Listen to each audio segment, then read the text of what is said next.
السلام علیکم ورحمۃ اللہ وبرکاتہ۔ الحمد للہ حمدا کثیرا طیبا مبارکا فی، اللہم صلی وسلم علی نبینا محمد وعلی آلہ وصحبہ وسلم تسلیما کثیرا۔ رب اشرح لی صدری ویسر لی امری واحلل عقدۃ من لسانی یفقہوا قولی۔ ہمارا یہ ارادے کی اقسام ہم پڑھ رہے تھے اور اس دن ہم کلاس ختم کر دی ہم نے۔ اس میں اس ارادے کو دوبارہ دہرا دیتا ہوں مختصراً۔ وَنُؤْمِنُ بِأَنَّهُ تَعَالَى فَعَالٌ لِمَا يُرِيدُ، اور ہم ایمان لاتے ہیں کہ اللہ رب العزت اپنے ارادے کو بخوبی کرنے والا ہے، یعنی جو ارادہ کرتا ہے اس کام کو کر گزرنے والا ہے۔ سورۃ ہود آیت نمبر 107 کے اندر۔ تو فعال یہ اس کا مبالغہ کا صیغہ ہے اور اس پر بات ہو چکی ہے۔ اللہم لا مانع لما اعطیت ولا معطی لما منعت ولا ينفع ذا الجد منک الجد، یعنی جو اللہ ارادہ کرتا ہے، یہاں ارادہ سے مراد ارادہ کونیہ قدریہ ہے، یعنی جس چیز کو کائنات میں اللہ کر گزرنے کا ارادہ کرتا ہے اس کو پھر کوئی روکنے والا نہیں ہے۔ اب آگے تقسیم ہے ارادہ کی کہ وَنُؤْمِنُ بِأَنَّ إِرَادَتَهُ تَعَالَى نَوْعَانِ، اور ہم یہ بھی یقین رکھتے ہیں کہ اللہ رب العزت کے ارادے دو قسم کے ہیں۔ یہ جو ارادے کی قسمیں ہیں یہ یعنی استقراء یا قرآن اور حدیث کے اندر تو نہیں آیا کہ ارادہ اتنا، لیکن تمام دلائل کو جمع کر کے علماء نے یہی اس کی تعبیرات نقل کی ہیں۔ تو کیونکہ تعریفات کے لیے قرآن اور حدیث میں ہونا ضروری نہیں ہے، بس تعریف کا جامع معنی ہونا ضروری ہوتا ہے۔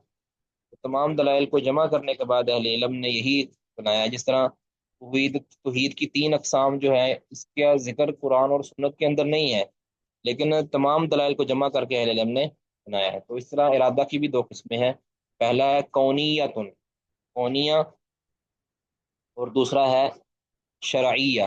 کونیہ کو قدریہ بھی کہتے ہیں، اور یہ ارادہ مشیت کے معنی میں بھی ہوتا ہے۔ یہ ساری آگے آ بھی رہی ہیں اور پہلے بھی بات ہو چکی ہے۔ اب دونوں میں کچھ فرق ہیں۔ کونیہ یعنی جو بھی کائنات کے اندر جس کا تعلق تقدیر سے ہے، یعنی جو تقدیر میں اللہ نے لکھ دیا نا کہ اس طرح ہو کے رہنا ہے، وہ ہو کر رہتا ہے۔ یقع بہا مرادہ، اس ارادے کے تحت واقع ہوتی ہے مرادہ وہ چیز جس کا ارادہ کیا گیا ہے۔ مرادہ یہ اسم مفعول کا صیغہ ہے نا، یعنی جس کا ارادہ کیا گیا ہے وہ واقع ہو کر رہتی ہے بہا، اس کونیہ ارادہ کونیہ کے تحت، ٹھیک ہے، یعنی وہ ہوتی ہی ہر صورت ہو کے رہنا ہے۔ اللہ تعالیٰ نے جب ارادہ کر لیا ہے نا، جس کا ارادہ کونیہ کا، ارادہ قدریہ کا، تو یعنی جب وہ تقدیر میں اللہ نے لکھ دیا ہے ویسا ہی ہونا ہے جو لکھا ہے، کیونکہ ہونا ایسا تھا تب اللہ تعالیٰ نے ایسا لکھا ہے۔ ولا يلزم ان يكون محبوبا له، اور اس سے لازم نہیں آتا کہ وہ جو مراد ہے، یعنی جو ہونے والی چیز ہے، وہ اللہ کی محبوب بھی ہو، یعنی اللہ اس کو پسند بھی کرتا ہو۔ اب جو لوگ کفر کرتے ہیں وہ اللہ کے ارادہ کے تحت کرتے ہیں، ارادہ کونیہ کے تحت کرتے ہیں، لیکن اللہ اس کفر کو پسند نہیں کرتا۔ تو ضروری نہیں ہے کہ جو چیز ہو رہی ہو وہ اللہ اس کو پسند بھی کرتا ہے، یہ ضروری نہیں ہے کہ یعنی اللہ کی اس کے ساتھ محبت ہو، اللہ کا وہ محبوب عمل ہو جو ہو رہا ہے، یہ ایسا ضروری نہیں ہے۔ لیکن اللہ کا معذون عمل ہوگا، یعنی اللہ کا اذن کے ساتھ ہوگا، اللہ رب العزت کے ارادہ کے ساتھ ہوگا، اللہ کی وہ مراد ہوگی، مراد کونیہ ہوگی، لیکن اللہ رب العزت کی رضا نہیں ہوگی، اللہ کی مرضی وہ نہیں ہوگی، یعنی ٹھیک ہے۔ وہی التی بمعنی المشیہ، مشیعہ، اور یہ وہ ارادہ ہے کہ جو مشیت کے معنی میں ہے۔ اس طرح اللہ تعالیٰ کا فرمان ہے کہ قولی تعالیٰ، جس طرح اللہ تعالیٰ کا فرمان ہے وَلَوْ شَاءَ اللَّهُ مَا اقْتَتَلُوا، اگر اللہ چاہتا تو وہ آپس میں نہ لڑتے، وَلَكِنَّ اللَّهَ يَفْعَلُ مَا يُرِيدُ، لیکن اللہ تعالیٰ ویسا ہی کرتا ہے جیسا وہ چاہتا ہے۔ تو یرید یعنی اللہ تعالیٰ نے ان کے لڑنے کا ارادہ کیا۔ شاء اللہ، یہاں بھی اللہ کی مشیت کی، یہاں مشیت سے مراد یاد ہے اللہ تعالیٰ کا ارادہ اور مشیت ہی ہے۔ ولو شاء، اگر اللہ نے یعنی ارادہ کونیہ کیا ہوتا، اللہ نے ارادہ کیا ہوتا، اللہ کی مشیت ہوتی کہ وہ نہ لڑیں، ویسا نہ ہوتا، کبھی بھی نہ لڑتے۔ ولو شاء اللہ، اگر اللہ تعالیٰ چاہتا یعنی ان کا نہ لڑنے کو اللہ تعالیٰ ارادہ کرتا تو مقتتلوا، تو وہ لڑتے ہی نہ، لیکن چونکہ وہ لڑے ہیں، وہ لڑے کیوں ہیں؟ ولیکن اللہ یفعل ما یرید، لیکن اللہ تعالیٰ جیسا ارادہ کرتا ہے ویسا اللہ تعالیٰ کر کے رہتا ہے۔ تو وہ جو لڑنا ان کا، اب یہ اللہ پسند تو نہیں کرتا ہے اس کو، اللہ اس کو پسند نہیں کرتا، لیکن یہ اللہ کی مشیت کے تحت ہوا ہے، اللہ کے اذن کے ساتھ ہوا ہے۔ تو اذن، مشیت، امر، یہ سارا ایک ہی معنی کے اندر ہے۔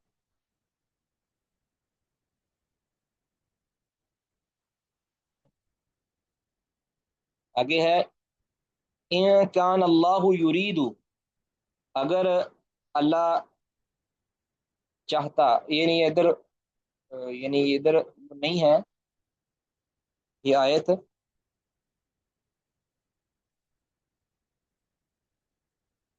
لیکن یہ بھی ایک اس کی مثال بنتی ہے کہ ان کان اللہ یرید ان یغویکم هو ربکم، اگر اللہ تعالیٰ چاہتا، ان کان اللہ یرید ان یغویکم هو ربکم، اللہ تعالیٰ اگر تمہیں گمراہ کرنا چاہتا تو وہ تمہارا رب ہے، وہ کر سکتا تھا۔ سورۃ ہود آیت نمبر 34، ٹھیک ہے۔ یہ بھی اللہ تعالیٰ کا ارادہ کونیہ، یعنی اللہ کے ارادہ کونیہ کے اندر اگر تمہارا گمراہ ہونا لکھا ہوتا نا، اللہ کا ارادہ ہوتا تمہیں گمراہ کرنے کا، تمہیں ٹیڑھا کرنے کا، تو وہ تمہارا رب ہے، وہ ایسا کر سکتا تھا۔ لیکن چونکہ اللہ تعالیٰ چاہتا نہیں ہے، یعنی اللہ کی رضا یہ نہیں ہے، اللہ کی یہ محبوب نہیں ہے گمراہ کرنا، تو لہٰذا اللہ نے تمہیں گمراہ نہیں کیا۔ دوسرا ہے ارادہ کی قسم میں شرعیہ، ارادہ شرعیہ۔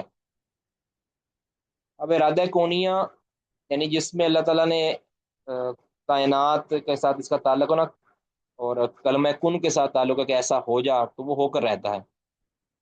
شرعیہ کے اندر ہے جو اللہ نے شریعت بنا کر بھیجا ہے، یعنی اللہ نے احکام نازل کر کے بھیجا ہے، جس کو اللہ نے امتحان کے طور پر بھیجا ہے کہ ایسا کرو، یہ اللہ کا حکم ہے۔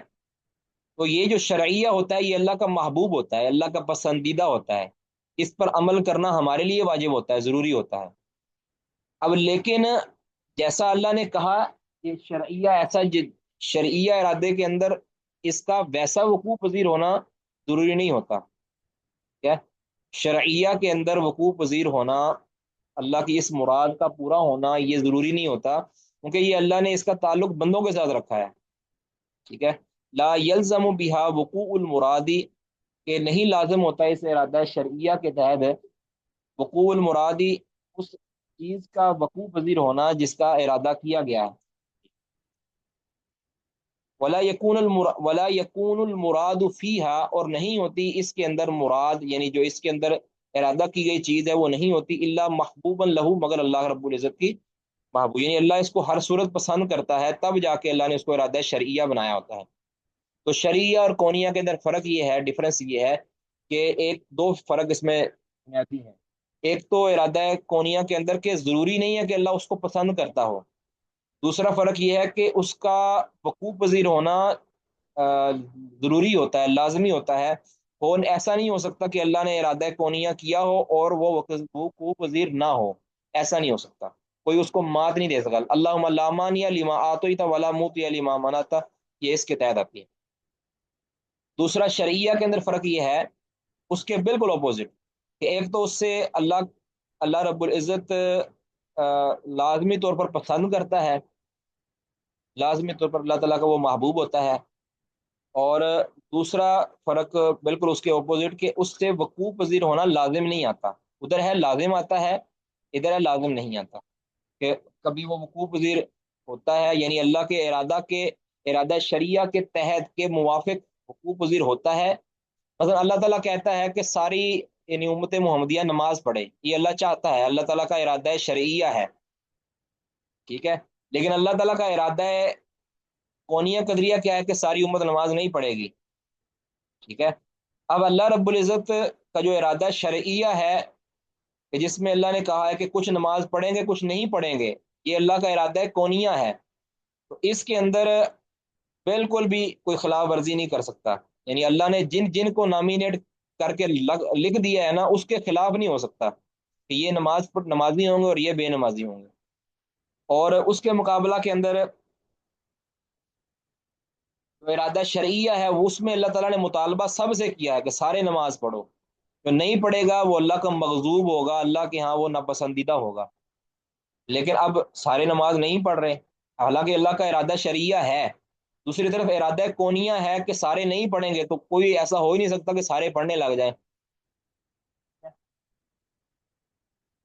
تو بس یہ ڈفرنس ہے. واللہ یرید کا قولی تعالیٰ، جس طرح اللہ تعالیٰ کا فرمان واللہ یرید ان یتوب علیکم، اور اللہ تعالیٰ تو ارادہ کرتا ہے، چاہتا ہے کہ وہ تم پر رجوع کرے، تمہاری توبہ قبول کرے.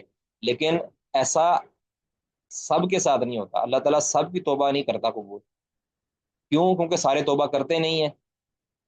تو جب سارے توبہ کرتے نہیں ہیں تو اللہ رب العزت کا ارادہ شرعیہ یہ وقوع پذیر نہیں ہوا. اللہ تعالیٰ چاہتا ہی ہے کہ اللہ تعالیٰ ارادہ شرعیہ کے ذریعے سب کی توبہ کرے، سب کو رجوع کرے. لیکن چونکہ شرعیہ، چونکہ وہ جو وقوع پذیر ہونا ہے اس ارادے نے، وہ ہونا ہے توبہ مانگنے سے. توبہ نہیں کوئی مانگتا تو اللہ تعالیٰ وہ ارادہ شرعیہ کے تحت اس کو، اب اللہ اللہ پسند کرتا ہے کہ مجھ سے توبہ کی جائے اور اللہ تعالیٰ تم پر رجوع کرے، لیکن اللہ تعالیٰ ایسا کرتا نہیں ہے، ایسا ہوتا نہیں ہے.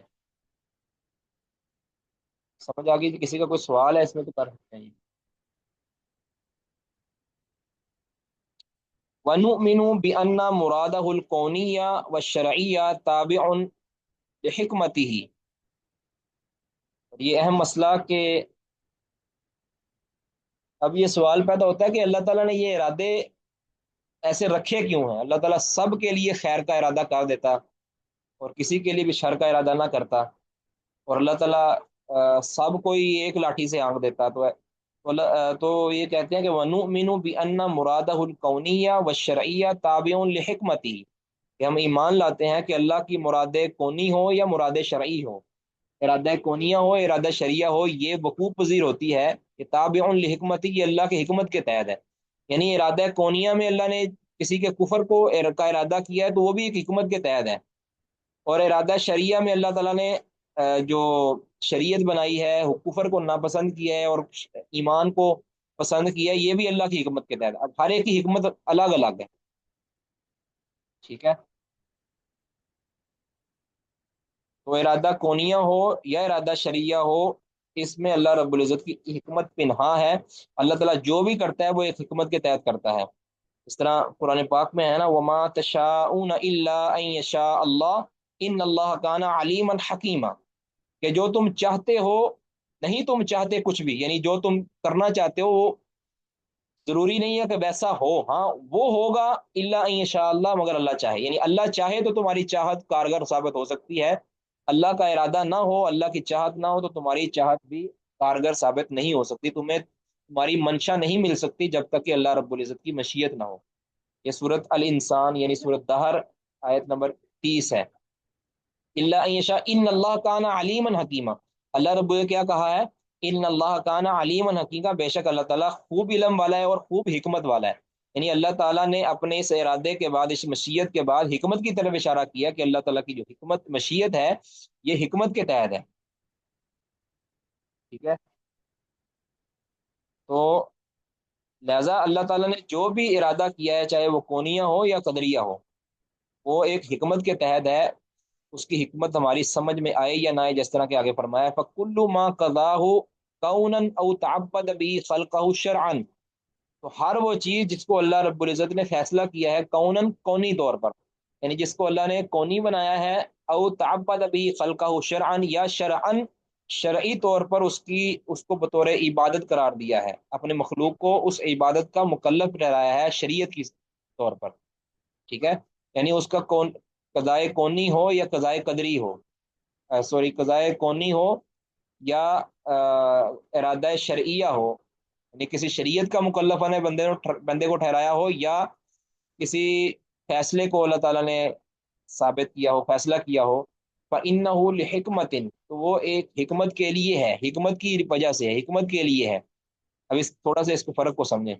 فَإِنَّهُ لِحِكْمَةٍ وَعَلَى وِفْقِ حکمت، وفق الحکمت، حکمت کے مطابق ہے اور حکمت کے لیے ہے، دونوں میں فرق ہے. حکمت، اس کو علماء پھر کہتے ہیں کہ حکمت یعنی دو حکمت کی قسمیں پھر بناتے ہیں نا. حکمت کی دو قسمیں ہیں، ایک تو لحکمہ اور دوسری علی وفق الحکمہ. تو اس کا معنی یہ ہے